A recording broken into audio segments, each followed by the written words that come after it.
ወቅታዊ ኩነታት ምክንያት ላብ ኣዲስ ኣበባ ልመፅኹም ዕያሉ ካብኡ ለምምፃእ ሓሰኹም ሰባት እስኪ ቆንጆ ምክሪ ክመክረካትኩም በመጀመርያ ደረጃ ስለ ስራሕ እዩ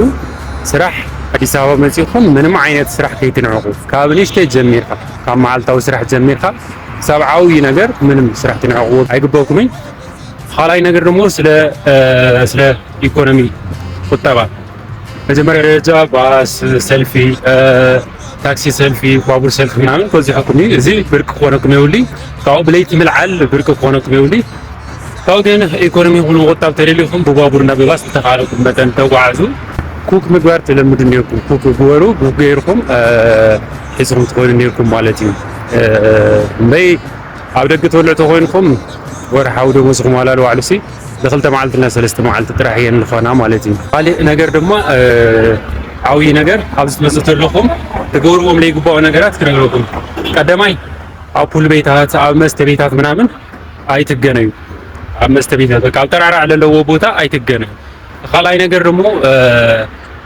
በቃ ብተኻለኩም መጠን ንባዕልኩም ሓልዩ ካብ ኤክስፔክቴሽን ምናምን ተምሓሩ ኤክስፔክት ከይትገብሩ ቤተሰብ ምናምን ዋላ ይሃልኩም ኤክስፔክት ኣይትገብሩ እና እዚ ኩለኩም የመፅእ እያል